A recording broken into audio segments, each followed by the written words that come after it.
আসসালামু আলাইকুম এভরিওয়ান, সবাই কেমন আছেন? আশা করছি সবাই ভালো আছেন। নতুন একটা রেসিপি নিয়ে আপনাদের সাথে চলে আসলাম। আজকে আমি আপনাদের সাথে মিল্ক কেকের একটা অসাধারণ রেসিপি শেয়ার করব। এই রেসিপিটা খুবই চমৎকার এবং খুবই ইয়াম্মি। আশা করছি একবার ট্রাই করলে এর প্রেমে পড়ে যাবেন। তো চলুন আজকের রেসিপিটা শুরু করি। কেকটা তৈরি করার জন্য আমি মেজারমেন্ট কাপ মেপে সব উপকরণগুলো নিয়ে নিয়েছি। এখানে আমি মেজারমেন্ট কাপের 3 কাপ পরিমাণ ময়দা নিয়ে নিয়েছি। এখানে গুঁড়া দুধ নিয়ে নিলাম 3/4 কাপ পরিমাণ, আর দিয়ে দিলাম বেকিং পাউডার। বেকিং পাউডারও নিয়ে নিয়েছি 3 চা চামচ পরিমাণ। এখন সব কিছু একসাথে ভালোভাবে মিশিয়ে নিচ্ছি। শুকনো উপকরণগুলো খুব ভালো করে একসাথে মিশিয়ে নিতে হবে। মিশিয়ে নিয়ে এক সাইডে রেখে দিব। এরপরে আমি ডিমগুলো ভেঙে নিচ্ছি। এখানে আজকে আমি 9টা ডিম নিয়েছি। আমি যেহেতু 3টা কেক তৈরি করব, সেজন্য 9টা ডিম নিয়েছি। আপনারা যদি একটা কেক তৈরি করেন তাহলে সেই অনুসারে 3টা ডিম দিবেন, আর চিনিটা পরিমাণ অনুসারে। যে যতটুকু মিষ্টি খেতে পছন্দ করেন সে ততটুকু মিষ্টি দিবেন। এখানে আমি প্রতিটা কেক বানিয়েছি 2 পাউন্ডের, তার মানে আমি এখানে 6 পাউন্ডের কেক বানিয়েছি। এখন একটা ইলেকট্রিক এগ বিটার দিয়ে এটাকে বিট করে নিতে হবে। 1 চা চামচের মতো ভ্যানিলা এসেন্স দিয়েছি, আর একটু লবণও দিয়েছি এই ডিমের মিশ্রণের মধ্যে।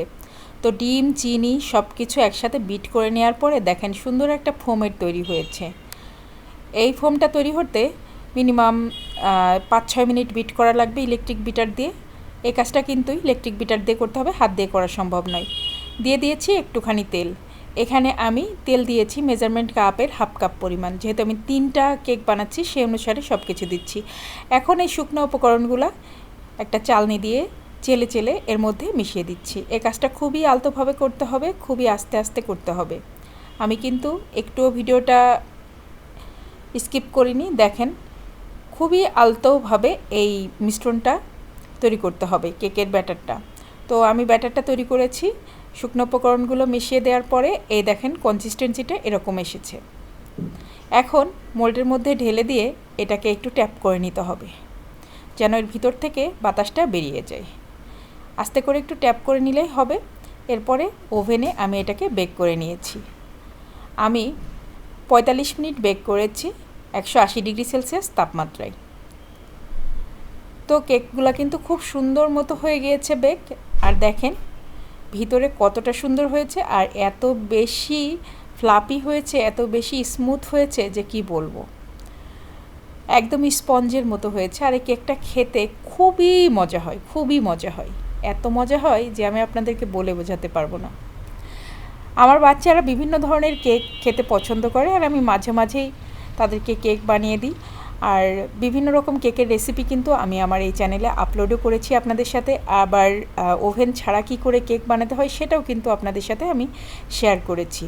তো আমি এটাকে ইলেকট্রিক ওভেনেই বেক করে নিয়েছি। আপনারা চাইলে চুলাতেও বেক করতে পারেন। তো চুলাতে কীভাবে বেক করতে হয় সেটার কিন্তু অনেক ভিডিও আমার এই চ্যানেলে দেওয়া আছে, আপনারা চাইলে দেখে নিতে পারবেন। প্লেলিস্ট চেক করলে দেখবেন কেকের একটা প্লেলিস্ট আছে আলাদা। তো সেখানে বিভিন্ন রকম কেক তৈরির রেসিপি দেওয়া আছে। এই মিল্ক কেকটা যারা একবার খাবেন তারা এর প্রেমে পড়ে যাবেন। অবশ্যই ট্রাই করবেন। বাইরে থেকে অনেক টাকা দিয়ে আমরা কিন্তু এ ধরনের কেকগুলো কিনে খাই, বাট এতটা স্বাস্থ্যকরভাবে বাইরে কিন্তু বানানো হয় না।